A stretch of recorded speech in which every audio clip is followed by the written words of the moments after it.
Tu veux du poireau? M'en voilà.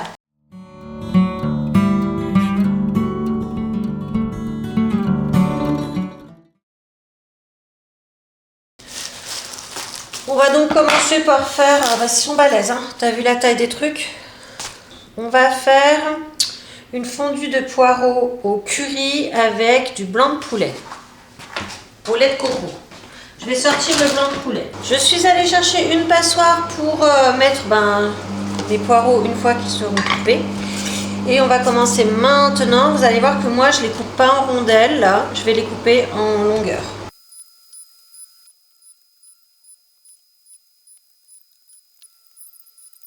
Hop là, c'est fait. On va se mettre de l'huile de coco. Petit bout de cuillère, donc ça va pas suffire. Voilà, une bonne cuillère à soupe, plus une cuillère à café. On coupe donc les blancs de poulet en aiguillettes. Ça, c'est du lait de coco. Je l'avais trouvé dans un magasin discount. Oh. Il suffit, je mets mon tablier. Non mais attends, j'ai du lait de coco qui me saute dessus.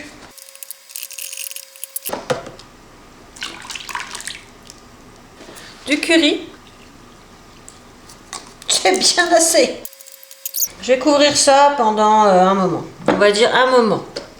Bon, on revient à nos poireaux. Comme on peut voir, ils commencent à bien cuire. Ils sont pas encore assez cuits. Hein, vu le degré de maturité qu'ils avaient, on va bien les faire fondre. Par contre, j'avais remis de l'eau dans ce qui restait de lait de coco. J'avais récupéré tout bien nettoyé et hop, je remets ça. Tu vois, il y a les morceaux que j'avais pas complètement fait fondre, mais ils vont complètement fondre avec le poireau.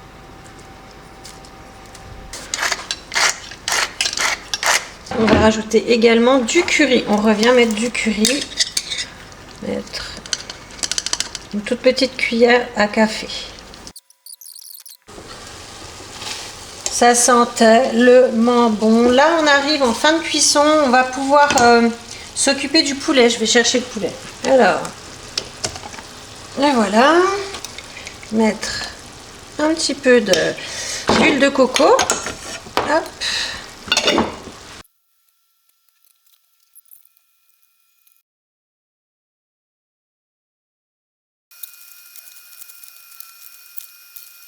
Je me suis dit qu'une quiche forestière, tu vois, aux champignons, shiitake, ça peut être sympa.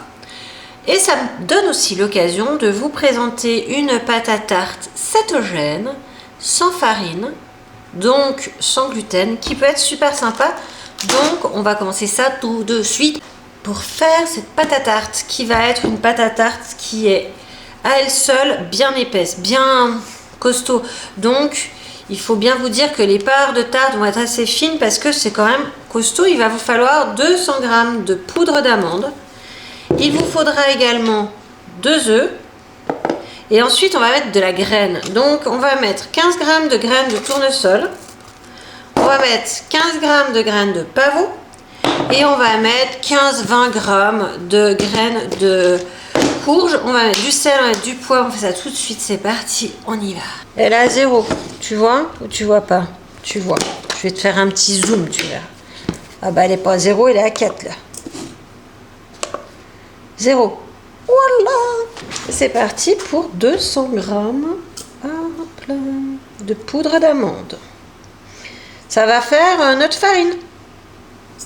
Qu'est-ce que ça sent bon? En plus, c'est meilleur que de la farine. Ça fait pas péter quand tu es intolérant au gluten. Qu'est-ce qu'on pète?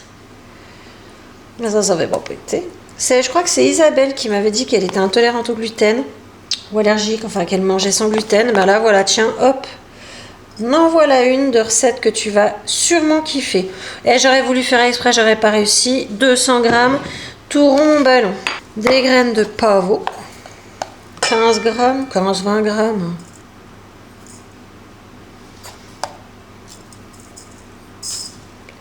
Je remets à 0.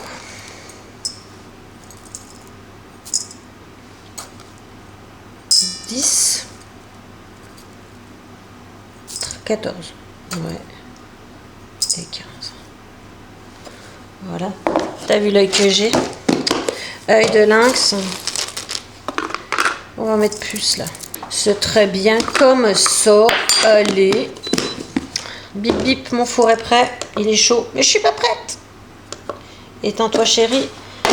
On va bien mélanger nos produits secs.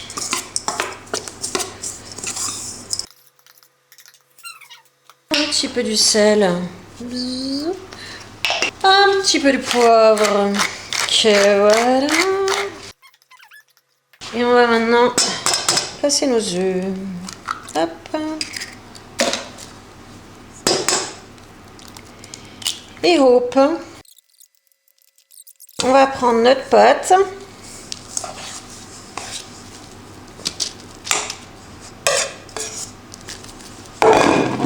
Voilà, voilà, voilà. Je vais prendre une autre feuille de papier sulfurisé. Quand même essayer de tout rattraper en un seul endroit. J'ai peut-être mis un tout petit peu trop de graines de pavot. Bon, c'est pas bien. Pas bien grave. Allez. Hop là. Et on fait comme avec une autre pâte. On éteint. J'ai deux options. Je vais prendre l'option grande taille. On va se la tenter. Hop.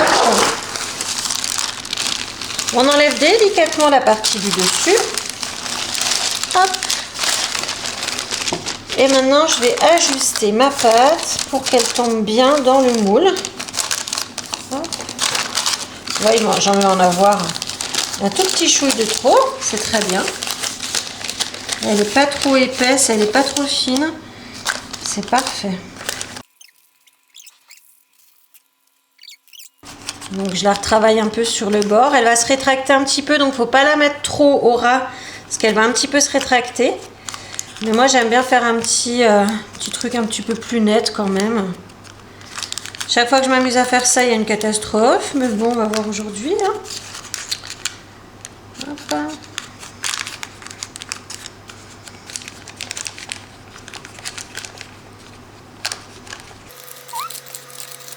Ma pâte est canon, je vais la piquer un petit peu. Et je vais la mettre au four pendant 15 minutes à thermostat 6, 180 degrés. C'est parti, je vous montre quand c'est fini. Juste pour faire rire mon frangin qui m'a dit « Qu'est-ce que je rigole quand tu dis j'ai oublié de mettre en route ?» Voilà, Yves, j'avais oublié de mettre en route. J'ai cassé 3 œufs et j'ai mis 20 centilitres de crème fraîche, fraîche à 30% de matière grasse. C'est bien, on va laisser ça poser le temps qu'on termine les accompagnements. Dans une poêle, je vais faire chauffer de l'huile de coco encore. On est assez chaud, on va mettre les shiitake que j'ai lavés. Hop.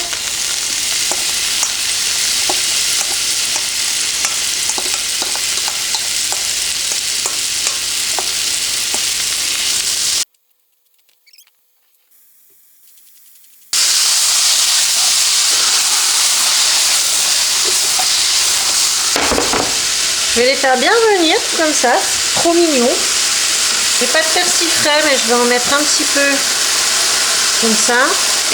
Du lyophilisé. J'ai donc acheté quand je suis allée en course, et donc j'ai acheté ce talon de jambon qui m'a coûté 4,23 €. Et je vais le couper en petits morceaux pour mettre dans ma quiche. Donc je vais déjà rapidement dégraisser.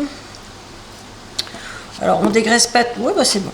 On dégraisse pas trop parce que faut pas oublier que moi je suis en alimentation cétogène et que j'ai du coup besoin de pas mal de gras. Voilà, je pense que c'est pas mal. Il y en avait combien? Il y en avait 530 grammes et je pense que là j'en ai la moitié. Voilà.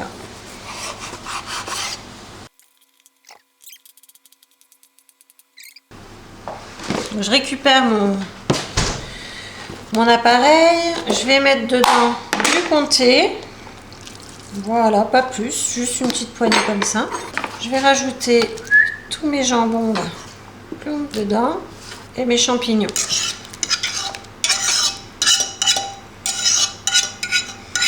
Mes shiitake. Catastrophe, ma tarte a chu. Je vais essayer de réparer ça. Il me reste un tout petit peu de pâte crue. Je vais essayer de mettre comme du mastic. Elle est tombée en fait quand je l'ai attrapée. Je me suis dit, oula, je la tiens pas bien. Bah tu parles. Elle a fait un de ses vols planés dans le lave-vaisselle en plus. Heureusement qu'il était vide. Allez, viens. Faut qu'il y en ait assez, s'il te plaît. Allez, il y en a pas, il manque pas beaucoup. Sois mignon.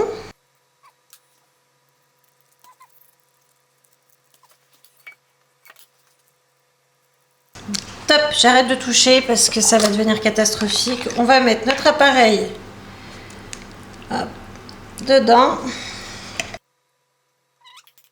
Et je vais mettre du fromage dessus. Voilà.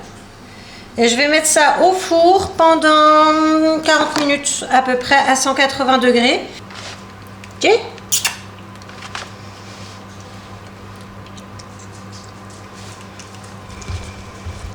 Tiens, Jadine, viens là.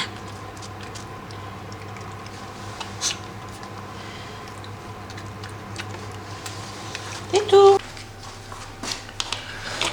Regardez ce que je viens de sortir du four. Notre petite quiche forestière est cuite. Elle sent, bah c'est con, hein, vous n'avez pas l'odeur, mais elle sent superbement bon. On sent les amandes, tout ça. Je vais donc la laisser refroidir et puis la débiter et la congeler.